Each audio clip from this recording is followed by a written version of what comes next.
नमस्कार, मैं हूं संदीप तिवारी। आप देख रहे हैं अमर उजाला। मध्य प्रदेश सरकार 18 तारीख को अपना पहला पेपरलेस बजट पेश करेगी। इसमें सभी वर्गों को अलग अलग उम्मीदें हैं, उनसे आज हम जानेंगे समझेंगे। आज हम यहाँ पे हैं, व्यापारियों से समझने आएंगे किस तरह की उम्मीदें हैं उनको इस बजट से। सर बताइए, आप ये बजट आ रहा है, कैसे समझते हैं, लेते हैं इस बजट? सर देखिए, ऐसा है, मध्य प्रदेश सरकार के पास देने के लिए तो कुछ भी नहीं है, क्योंकि जीएसटी के पास मध्य प्रदेश सरकार के पास कुछ भी नहीं रहता। लेकिन एक नियम लागू करके रखा है मध्य प्रदेश सरकार ने। तो व्यापारियों की तरफ से मेरी मांग है, confederation of all India trader CAIT की तरफ से, जो कॉमर्शियल टैक्स है वो पूरे मध्य प्रदेश में कहीं नहीं है, सिर्फ भोपाल में है। इसके लिए हमारे अलग अलग संगठनों ने काफ़ी लड़ाइयाँ लड़ी, कोर्ट तक केस गया, लेकिन भोपाल में टैक्स लगा के रखा है। उसके कारण व्यापारी ये मांग करते हैं कि इसको कॉमर्शियल टैक्स को ख़त्म करें, और ताकि इनको बहुत बड़ी राहत मिलेगी। नगर निगम को ये लूटने का एक रास्ता है, ना कि टैक्स नहीं मिलता। वो क्या करते हैं, खाना पूर्ति करके चले जाते हैं और ऊपर से पैसे लेके, जैसे मान लीजिए, आपको एक उदाहरण देता हूँ, कोई 50 फीट की दुकान है, उसको 10 फीट में नाप दिया और 30 फीट के पैसे ऊपर के ले लिए, 10 फीट का पैसा जमा कर दिया। तो उसके लिए Bhopal of chamber of commerce ने भी काफ़ी जद्दोजहद किया, हमारे पाली जी ने, लेकिन उस पर कोर्ट में केस चला गया। इसलिए मेरी मांग है कि ये कॉमर्शियल टैक्स ख़त्म किया जाए। और एक दूसरा, जो स्टाम्प ड्यूटी है, वो इंडस्ट्रियल को 100 रुपये में 1 करोड़ रुपये लोन मिल जाता है। वहीं अगर व्यापारी लोन लेता है तो 1 करोड़ अगर लोन लेता है तो उसको 1 लाख का सबसे पहले स्टाम्प ड्यूटी देनी पड़ती है। तो ये अगर दोनों चीज़ें ख़त्म होती हैं तो बहुत बड़ी राहत मिलेगी व्यापारियों को। देखिए, बजट का जो पिटारा होता है वह सभी के लिए होता है, और मैं मानता हूं कि जब बजट पेश होता है तो व्यापारियों को कुछ भी नसीब नहीं होता है। हमारा, चाहे वो केंद्र सरकार हो चाहे राज्य सरकार हो, वे जितना महिलाओं के लिए आकर्षित होता है, क्योंकि वो वोट बैंक है, और आज जो भी बजट होता है वो वोट बैंक को देखते हुए होता है, और व्यापारियों को कुछ भी नहीं मिलता है। आज हमारे प्रदेश में गेहूँ सबसे बड़ा ऐसा खाद्यान्न है जो सबसे ज़्यादा मध्य प्रदेश में उत्पादन होता है। चाहे हम धनिया ले लें, चाहे लहसुन ले लें, चाहे सरसों ले लें, चाहे अन्य कोई भी वस्तु ले लें, जो सबसे ज़्यादा हमारे मध्य प्रदेश में उत्पादित हो। फिर भी इसके बाद भी हमारे मध्य प्रदेश में सबसे ज़्यादा अगर रेट होते हैं या फिर उस पर लाइसेंसी प्रक्रिया होती है, चाहे मंडी शुल्क लिया जाता है, वो सबसे ज़्यादा हमारे मध्य प्रदेश में लिया जाता है, जो कहीं ना कहीं गलत साबित होता है। और आज की स्थिति में जब ऑनलाइन प्रवृत्ति जिस तरीके से बढ़ गई है, तो मध्य प्रदेश शासन से एक निवेदन है कि हम व्यापारियों की ऐसी जगह व्यवस्थित करें, क्योंकि होलसेल मार्केट पुराने व्यापार का बिल्कुल अब स्थापित नहीं। यहाँ पे अतिक्रमण, पार्किंग की व्यवस्था नहीं है, और ऑनलाइन प्रवृत्ति ने हमारे बिजनेस को मात्र 30% कर दिया। तो इस ओर भी मध्य प्रदेश शासन ध्यान दे, और मुझे उम्मीद है जब 2027 का बजट आएगा मोहन सरकार का, तो हम सबको इसमें रियायत अवश्य रूप से मिलने वाली है। मेरा नाम सचिन संगतानी है। अभी मैं दयालदास अर्जुन दास एंड सन्स पे प्रोप्राइटर हूँ, संचालक हूँ वहाँ का।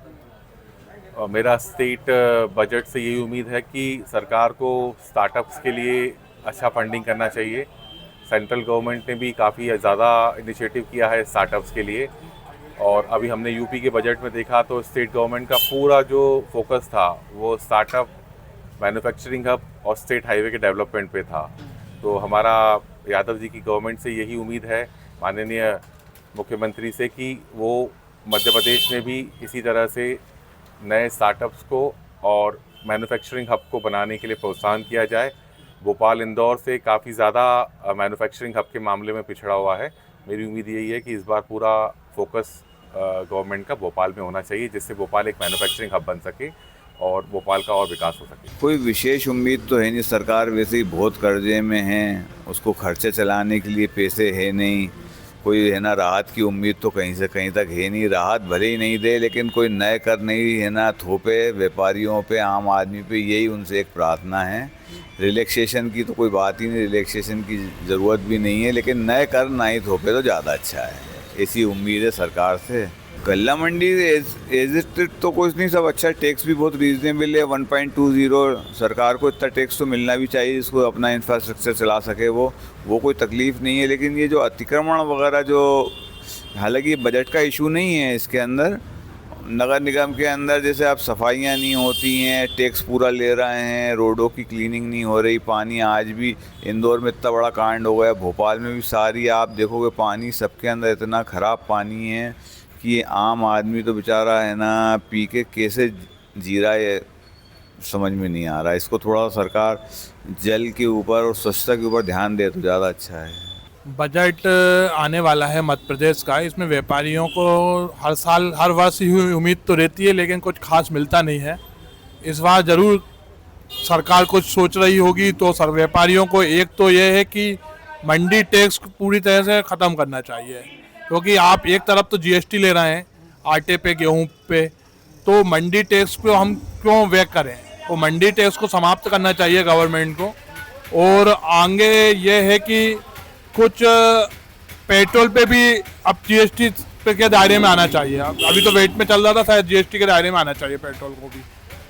और आगे कुछ हम लोगों को राहत मिलना चाहिए, जिसमें कार से आपके दालों पे आयात पे बहुत ज़्यादा इम्पोर्ट ड्यूटी लग रही है, और किसानों को भी कुछ फायदा देना चाहिए सरकार को। आपके राज्य की खबरें, आपके शहर की खबरें सबसे पहले जानने के लिए देखते रहें अमर उजाला। चैनल को सब्सक्राइब जरूर कर लें और पाएं हर अपडेट।